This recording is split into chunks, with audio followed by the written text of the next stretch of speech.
శివమహాపురాణంలో కోటి రుద్ర సంహితలో 15 చాప్టర్. ఇక్కడ మల్లికార్జున జ్యోతిర్లింగం యొక్క ఉత్పత్తి కథ గురించి చెప్పబడి ఉంది. సూత ఉవాచ అతః పరం ప్రవక్ష్యామి మల్లికార్జున సంభవం యం శ్రుత్వా భక్తిమాన్ ధీమాన్ సర్వపాపైః ప్రముచ్యతి. సూతుల వారు మళ్ళీ ఆ ఋషులతో ఇలా చెప్తున్నారు. ఏదైతే సోమేశ్వర లింగం గురించి దాని ఉత్పత్తికి కారణం ఇవన్నీ చెప్పిన తర్వాత దీని తర్వాత నేను మల్లికార్జున యొక్క లింగ ఉత్పత్తి వర్ణన చేస్తాను. ఇది వింటే అంటే ఇక్కడ ఇది విన్న బుద్ధిమంతులు అంటే బుద్ధి సరిగ్గా కలిగి ఉన్నప్పుడు ఏమవుతుందంటే వినవలసినవి వింటూ ఉంటాము. కొన్ని వాటికి సాన్నిధ్యానికి, కొన్ని వాటికి దూరంగా ఉండే ప్రయత్నం చేస్తూ ఉంటాం. అందుకే ఇలా బుద్ధిమంతులైన భక్తులు ఎవరైతే వింటున్నారో సంపూర్ణమైన పాపాల నుంచి వాళ్ళకి ముక్తి కలుగుతుంది. పూర్వం చ కథితం యచ్చ తత్పునః కథయామ్యహం కుమారచరితం దివ్యం సర్వ పాప వినాశనం. దీనికి ముందు ఏదైతే కార్తికేయుడిది మనకి కుమారకాండలో ఉన్నది, నా వృత్తాంతం అంతా కూడా ఉంది. అయితే అదే చరిత్ర వర్ణన ఇప్పుడు మళ్ళీ చేస్తున్నాను. అంటే ఈ లింగానికి దానికి సంబంధం ఉన్న కారణంగా ఇది పాపాల్ని నశింప చేస్తుంది. అందుకే ఆ దివ్యమైన చరిత్ర మళ్ళీ వర్ణన చేస్తున్నాను అని. యథా పృథ్వీం సమాక్రమ్య కైలాసం పునరాగతః కుమారః సా శివపుత్రస్ తారకారీర్ మహాబలః. ఎప్పుడైతే తారకాసును వధించేసిన తర్వాత మహాబలవంతుడు పార్వతీదేవి పుత్రుడైన కార్తికేయుడు భూమినంతా కూడా పరిక్రమ చేసి మళ్ళీ కైలాసానికి తిరిగి వస్తాడు. తదా సురర్షిరాగత్య సర్వం వృత్తం జగాదః గణేశ్వర వివాహాది బ్రాహ్మయస్తం స్వాబుద్ధితః. అయితే ఇక్కడ అంతా తిరిగి తారకాసుడిని వధించిన తర్వాత, తారకాసుడు కూడా ఏం సామాన్యమైన వాడు కాదు, వరం పొంది ఉన్నవాడు, పైగా శివుడికి కలిగిన పుత్రుడు తప్పితే, అధికారంలో ఉన్నవాడు తప్పితే నన్ను వధించలేడని ఇటువంటి అన్ని కోరి ఉన్నాడు. అయితే ఆ తారకాసుని వధించి వచ్చాడు కార్తికేయుడు. ఆ సమయంలో నారదుడైన దేవర్షి అక్కడికి వచ్చి కాస్త భ్రమలకి లోబడేలా చెయ్యటానికి వినాయకుడికి వివాహం అయిపోయిందని చెప్పేసి ఆ వృత్తాంతాన్నంతా కూడా ఈ కార్తికేయుడికి చెప్పాడు. ఇక్కడ మళ్ళీ ఒకటి అర్థం చేసుకోవాలి. ఏదైతే అక్కడ కుమారకాండలో కూడా చెప్పబడి ఉన్నది ఏమని అంటే, ఇక్కడ ఉన్నది ఎవరు అంటే మళ్ళీ మనకి భగవద్గీత కూడా చూసుకుంటే అదే చెప్తారు. మీ పితృణ్ణి నేనే, కనిపించే సూర్య చంద్రుణ్ణి నేనే, అలాగే ఎక్కడెక్కడైతే అధికారం కలిగి ఉన్న ప్రతిదీ నేనే. అంటే సర్వము పరమాత్మమయమైనప్పటికీ కూడా విశేషంగా కొన్ని ఏవైతే ఉంటాయో అది కూడా పరమాత్మే, అందులో ఇంకా విశేషంగా ఉన్నాడు. అలాగే ఇక్కడ తల్లి తండ్రి తాత అన్నీ నేనే, బిడ్డ కూడా నేనే అని చెప్తాడు. అంటే ఇక్కడ ఉన్నది ఎవరు అంటే లీలా విశారదుడైన పరమాత్మ అవలీలగా అన్ని లీలలు చేస్తూ తనకి దీనికి సంబంధం లేనట్టుగా ఇది తాను కానట్టుగా చేస్తూ ఉంటాడు. మనం ఆ మాయామోహాల్లోనే లోబడిపోతూ ఉంటాం, ఈ భేద బుద్ధే చూపిస్తూ ఉంటాం. ఇక్కడ ఉన్నది మళ్ళీ పరమాత్మే. మళ్ళీ నారద రూపంలో ఉన్నది కూడా ఎవరు అంటే నారదుడు కూడా ఏం సామాన్యమైన వాడు కాదు. ఇక్కడ లీలగా చెప్పేది కొన్ని ఆ వృత్తాంతాలు. అంతేగాని ఇక్కడ మళ్ళీ నారదుడు చెప్పేసరికి ఇంత ఘనకార్యం చేసి వచ్చిన వాడు మళ్ళీ బుద్ధి భ్రమించింది అన్నట్టుగా మనం భావించకూడదు. ప్రతిదీ కూడా ఒక కారణం చేత అవుతుంది. ఆ కారణం మనకు అర్థం కాదు, కాకపోతే అది జరిగే విధానంలో కూడా భక్తి భావనతో తెలుసుకునే ప్రయత్నాన్ని చేస్తూ ఉంటే ఎప్పటికన్నా సరే దాన్ని అంతా కూడా మనకు అర్థం కాకపోయినా కొద్దిగా సరే, స్వల్పంగా అయినా సరే మనకి స్పర్శ మాత్రం చేత ఎలా అయితే వృద్ధి చెందుతున్నామో విన్నంత మాత్రం చేత వినగా వినగా వినగా అన్నది కూడా మనకి ఆ లోపల ఎంతుందో ఆ లోతు అన్నది అర్థం అవుతుంది. ఆ తత్వం ఏదన్నా చెప్పింది పరమాత్మ తత్వము, ఆ తత్వం అన్నది అర్థం అవుతుంది, సులభం అవుతుంది. తచ్చుత్వా సా కుమారోహి ప్రణమ్య పితరోచతో జగామ పర్వతం క్రౌంచం పితృభ్యాం వారితోపిహి. అయితే ఇలా విని అంటే ఇక్కడ తను లేకుండానే ఇవన్నీ జరిగిపోయి అన్ని ఇలా అయిపోయినట్టుగా, తాను ఏదో మళ్ళీ బాధకి లోబడినట్టుగా తల్లిదండ్రులు ఎంత వాదించినా సరే కుమారస్వామి ఈ కార్తికేయుడు వాళ్ళకి నమస్కరించేసి క్రౌంచ పర్వతానికి మళ్ళీ తిరిగి వెళ్ళిపోయాడు. కుమారస్య వియోగీన తన్మాత గిరిజాయద దుఃఖితాసి తదా శంభుస్తామువాచ సుబోధకృతం. ఇలా కుమారుడు దూరంగా వెళ్ళిపోయేసరికి ఆ కార్తికేయుడు వియోగ కారణంగా బాగా దుఃఖానికి లోబడిన పార్వతీదేవి చాలా దుఃఖంలో ఉంది. అది చూసిన పరమేశ్వరుడు మళ్ళీ ఆ పార్వతీదేవితో ఇలా సంబోధించి అంటున్నాడు. కథం ప్రియే దుఃఖితాసి నా దుఃఖం కురు పార్వతి ఆయాస్యతి సూతః సుభృస్త్యజాతం దుఃఖముత్కటం. ఇంత దుఃఖానికి నువ్వెందుకు లోబడుతున్నావు? అందుకే పార్వతి, ఓ సుబ్రత, నువ్వు దుఃఖించకు, నీ పుత్రుడు తిరిగి వెనక్కి వస్తాడు, తప్పకుండా వస్తాడు, ఈ దుఃఖాన్ని నువ్వు విడిచిపెట్టేసేయి అని చెప్పాడు పరమేశ్వరుడు. ఇక్కడ మళ్ళీ లౌకికంగా నిజంగానే సాధారణంగా పిల్లలు మనకి చదువు కోసం కావచ్చు, ఉద్యోగం కోసం కావచ్చు, ఇంకేదన్నా దానికోసం దూరం వెళ్ళినా సరే బాధే అనిపిస్తుంది. అది వాళ్ళ మంచికే, వృద్ధికే అయినప్పటికీ కూడా మనకి దూరంగా ఉంటున్నాడని కొంచెం బాధ అనిపిస్తూ ఉంటుంది. అయితే ఇక్కడ లౌకికంగా మనకు ఎలా అయితే ఉన్నాయో అలాగే అక్కడ ఉంటాయంటే అన్నిటికీ అతీతంగా ఉన్నవాడు, ఎప్పుడూ పూర్ణంగా ఉన్నవాడు సచ్చిత్ ఆనంద స్వరూపము. అయినప్పటికీ కూడా ఈ వియోగ కారణంగా మళ్ళీ ఏదో అంటే ఇక్కడ మాయామోహం అన్నది ఏంటి అంటే వాళ్ళకి ఇట్లాంటి ఏమీ ఉండవు. ఎందుకంటే ఉన్నది ఒకటే, ఎక్కడున్నా సర్వంతర్యామి సర్వవ్యాపిగా ఉన్నది పరమాత్మ. ఇక్కడుంటే అక్కడ లేడంటానికి వీలు లేకుండా ఉన్నవాడే పరమాత్మ. అక్కడ ఉన్నది పుత్ర రూపంలో తానే, ఇక్కడ ఉన్నది తండ్రి రూపంలో తానే. అయితే ఇక్కడ మళ్ళీ వియోగం అని చూపించేది ఎందుకు అంటే మళ్ళీ అంటే ఇప్పుడు కొన్ని నాకు దూరం అయినప్పుడు నాకు బాధ కలుగుతుంది, అదే మళ్ళీ నాకు దగ్గరికి వచ్చినప్పుడు నేను మళ్ళీ ఆనందానికి లోబడతాను.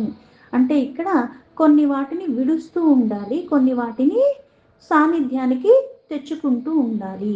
అయితే ఏది జరిగినప్పటికీ కూడా ఇక్కడ మళ్ళీ లీలగా చెప్తున్నాను. అంతేగాని మనకి దుఃఖం కలిగినట్టుగా అక్కడ కూడా దుఃఖం కలిగింది అంటే సంకల్ప మాత్రంతో సృష్టినే చెయ్యగలిగిన వాడికి ఈ ఎడబాటు ఏంటి, ఇవన్నీ ఏంటి అంటే వికార రహితంగా ఉన్నవాడు పరమాత్మ. మళ్ళీ ఈ మోహానికి లోబడిపోయి దాన్ని కూడా మనం మనకి జరుగుతున్న అనుభవంలాగే మనం చూస్తూ ఉంటాం. దానికి అతీతంగా ఉన్నది అది. అంటే కొన్ని ప్రదేశాల్లో కొన్ని క్షేత్రాలకి కొన్ని మహిమలు ఉన్నట్టుగా తారకాసుడినే అవలీలగా వధించగలిగేలా తానే ఆ అంశతో ఉండి తానే వధించిన వాడు తానే అక్కడ కూడా ఇక్కడ ఉన్నది శక్తి స్వరూపము. అంతేగాని నాకు లాంటిది కాదు కదా, నాకు ఒకటి చెప్పినా అర్థం కాదు, ఎన్నిసార్లు చెప్పినా అర్థం కాదు. అలాగ కొంచెం బాధకు లోబడిపోయినట్టు కాదు. సకల జగత్తుకే తల్లి జగదాంబిక జగదీశ్వరులు.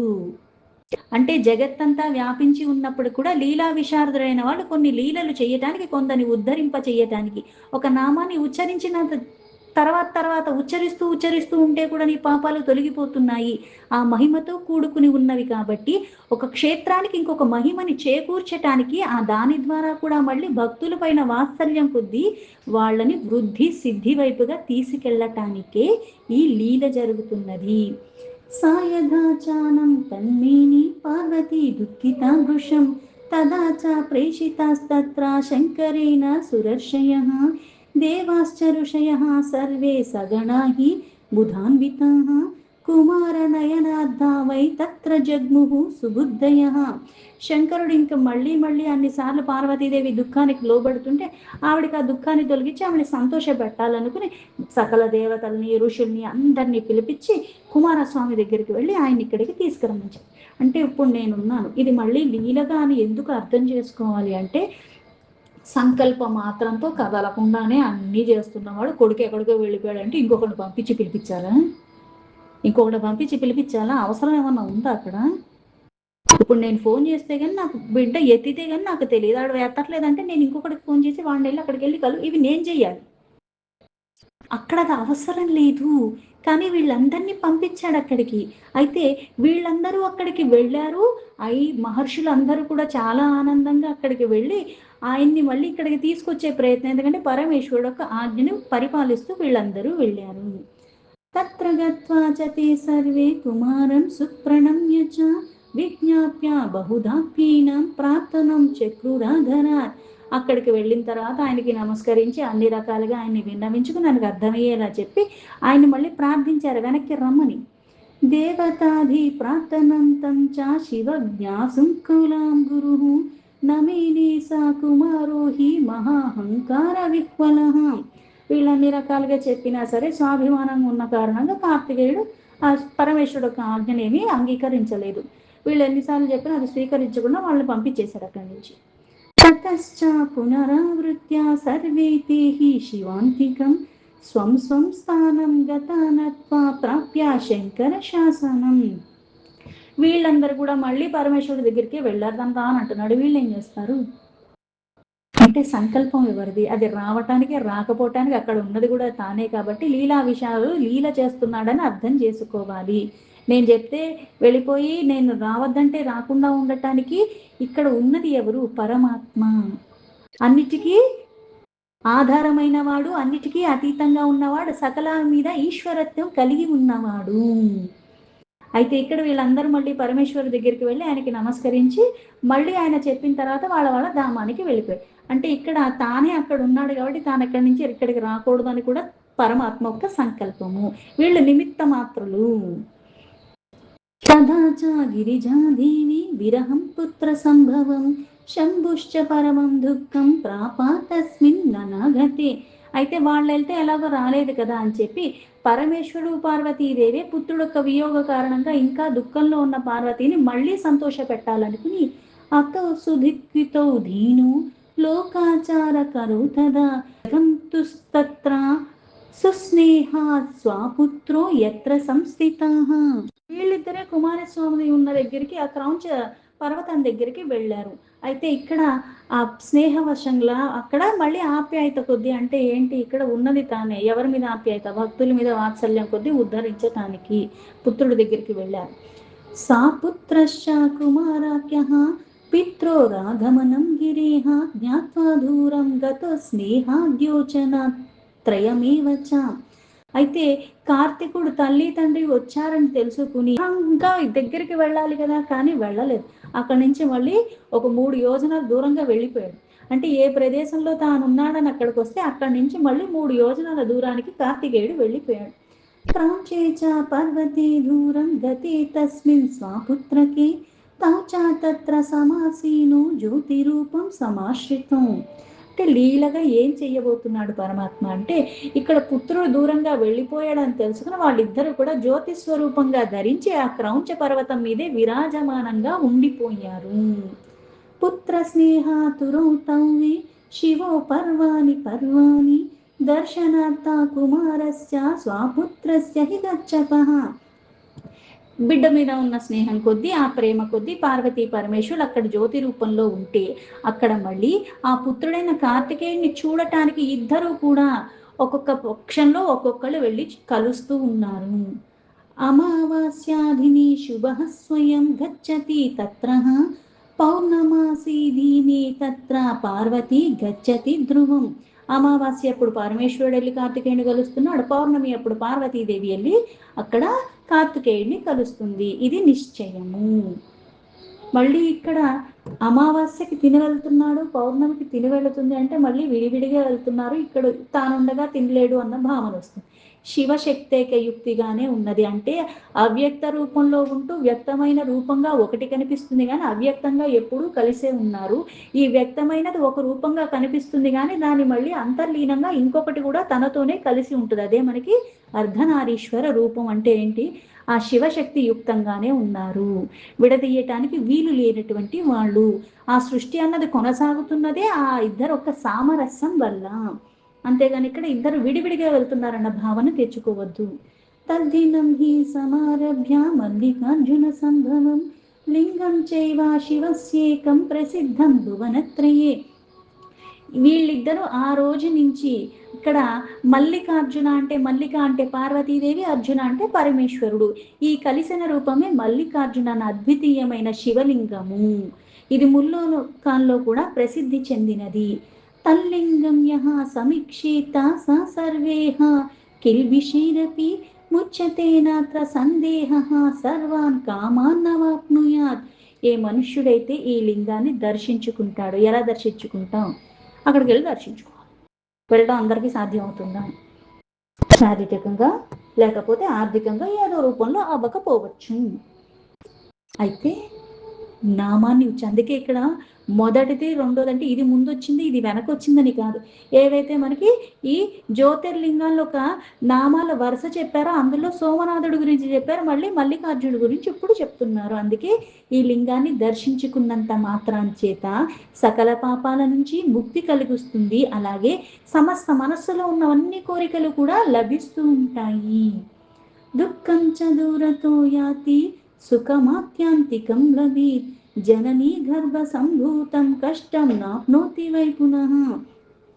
సకల పాపాలు తొలగిపోయి ముక్తి లభిస్తుందంటే అర్థం ఏంటి అంటే, ఇందులో ఎటువంటి సందేహం లేదని చెప్తూ ఉంటే, ఈ దుఃఖాలు ఎప్పటికీ దూరం అయిపోతాయి. ఎప్పటికీ ఎలా దూరం అయిపోతాయి అంటే, ఈ భవసాగరం నుంచి నువ్వు దూరం అయిపోతున్నావు. ఈ జనన మరణాల చక్రాల్లోంచి నువ్వు విడివడిపోతున్నావు. అందుకే మళ్ళీ గర్భావస్థ పడనివ్వకుండా, నీకు కష్టం కలగనివ్వకుండా పరమ పదప్రాప్తి లభిస్తుంది. ధనధాన్య సమృద్ధిశ్చ ప్రతిష్టారోగ్యమేవ చ అభిష్టఫల సిద్ధిశ్చ జాయతే నాత్ర సంశయః. అలాగే ఉన్నంత కాలము ధనము ధాన్యము అన్ని సమృద్ధిగా ఉంటాయి, కావాల్సిన దానికన్నా ఎక్కువగా ఉంటాయి. ప్రతిష్ఠి పైగా ఆరోగ్యం, అన్నీ ఉన్న ఆరోగ్యం లేకపోతే మళ్ళీ ఏమి పనికిరావు. అన్నీ ఎన్ని ఖర్చు పెట్టినా ఇవి పోతూ ఉంటాయి, అది కూడా వెనక్కి రాదు. కానీ ఇప్పుడు ఆరోగ్యం కూడా ఉంటుంది. పైగా అభిష్టఫలం, ఏది కావాలనుకుంటున్నావు అన్నీ కూడా లభిస్తాయి. ఇందులో ఎటువంటి సంశయం లేదు. అంటే దర్శించేసుకుంటే ఇవన్నీ లభించేస్తాయన్న వెర్రి తొర్రి ఆలోచనలు వచ్చేస్తూ ఉంటాయి. పైగా క్షేత్రం ఒక మహిమ ఉంటుంది. ఆ నామాన్ని ఉచ్చరించినా సరే దాని ప్రభావం మన మీద తప్పకుండా పడుతుంది. అయితే అంతరంగికంగా బాహ్యంగా కూడా వికారాల రహితంగా ఉంటూ అనన్యమైన భక్తితో త్రికరణ శుద్ధిగా నేను శారీరకంగా వెళ్ళి దర్శించుకోవటమే కాకుండా మనసా వాచా కర్మణ అక్కడ ఉండటము, ఆ మనోనిగ్రహంతో ఇంద్రియ నిగ్రహంతో జ్ఞాన రూపంగా ఉన్న ఆ పరమాత్మను దర్శించుకునే సౌభాగ్యం నాకు లభించింది. ఇది నా జన్మకు అర్థం, సార్థకత అన్న భావనలో ఎప్పుడైతే దర్శించుకుంటున్నావో సకలము లభిస్తాయి. ఏది అడిగినా లభించేస్తుంది, మనసులో ఉన్నవన్నీ కూడా వచ్చేస్తాయని వెర్రితోరి ఆలోచనలన్నీ పెట్టుకుని అక్కడ దాకా వెళ్ళి అంటే కొన్ని వికారాలు తొలగించుకుని జన్మరాహిత్య స్థితి నీకు కలుగుతుందని ముందు అందుకు చెప్పారు. అంటే నీకు కావాల్సింది నీకు ఇస్తాడు, నువ్వు ధర్మాన్ని తప్పకుండా పట్టుకోవటం నేర్చుకోవటమే నువ్వు చెయ్యవలసింది. మళ్ళీ ఈ జనన మరణాల చక్రాల్లో పడకుండా ఉండాల్సిన ఉత్తమ గతి కలుగుతుంది. జ్యోతిర్లింగం ద్వితీయం చ ప్రోక్తం మల్లిక సంఖితం దర్శన సర్వసుఖదం కథితం లోకహితవే.